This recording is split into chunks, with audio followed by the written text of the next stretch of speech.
మనకు శత్రువు పెద్దారెడ్డి. వైఎస్ఆర్ కార్యకర్తలు కాదు. మేము ఇంతవరకు ఏ కార్యకర్తను కూడా ఏమనలేదు. మేము లీగల్ గానే పోతున్నాం. రమేష్ మీద లీగల్ గా పోయినాం, ఫైజ్ బాషా లీగల్ గా పోయినాం, నాగిరెడ్డి మీద లీగల్ గా పోతున్నాం, ఏమి బంగారు షాపు వాళ్ళ మీద లీగల్ గా పోయినాం. కనీసం మేము ఎందుకు లీగల్ గా పోతామంటే మంచిది కాదు. ఎట్లంటే అది కొట్టకూడదు. ఇల్లు మొత్తం రిజిస్ట్రేషన్ తప్పు, ప్లాన్ లేదు, అయినా కానీ లీగల్ గా పోతున్నా. ఈ పొద్దు ఎవరెవరు వచ్చినారు దగ్గర కొన్ని ఫోటోలు ఉన్నాయి. మా కార్యకర్తలు ఏమంటారు, మేము తొందరలో వస్తాం, రఫా రఫా రఫా రఫా మేము జైలు కట్టేయాలరా. పొద్దు నుంచి రఫా రఫా రఫా అని వాడి కోసం వచ్చిన వాళ్ళకి మాకు వేరే వాళ్ళకి అవసరం లేదు. చూడండి మా కార్యకర్తలు ఎలా ఉన్నారో చూపిస్తాం.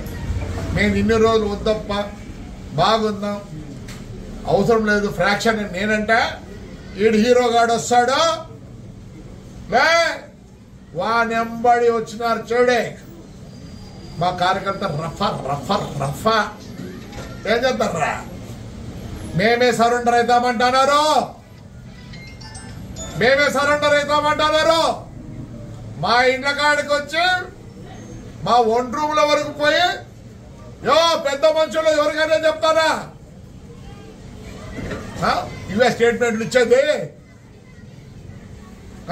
4 సంవత్సరాలు ఉంటే కొత్త జైలు కట్టుకున్నా నాకు పడకల్లారా.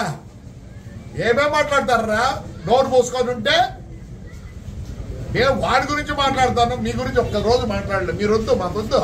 ఏం కార్యకర్తలు ఉండాలి, అదికి ఇదికి ఉండాలి. పొద్దున్నే చూడండి మా వాళ్ళు, నేను ఎట్లా గట్టిగా పట్టుకొని కూర్చుండే. నేను కూడా ఊరు పోతానన్నా, నేను టూర్ పోతానా, నాకేం సంబంధం లేదు. రఫా రఫా రఫా రఫా మీరు 4 సార్లు అన్నారు. పొద్దున్నే చూడండి, పొద్దున్న చూడండి. అందుకే నన్ను ఊరికి పంపిస్తాను.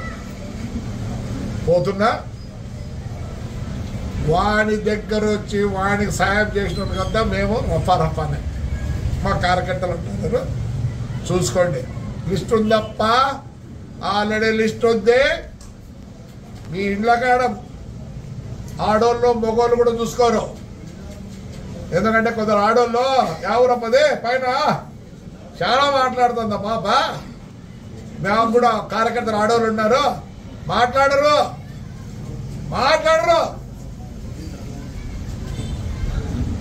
భద్రంగా ఉండండి. ఏంటికి మాట్లాడు. చంద్రబాబు మంచోడు, నా కాన్స్టిట్యూన్సీ వరకు ఉండదు. మేము బాధలు పడినాం, జైల్లోకి పోయినాం, అన్నీ పోయినాయి. ఆడపిల్లలు కూడా జైలు పోయినారు.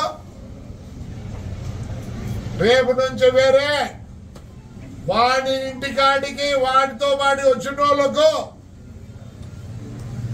పెద్దారెడ్డి గారితో వచ్చిన వాళ్ళకు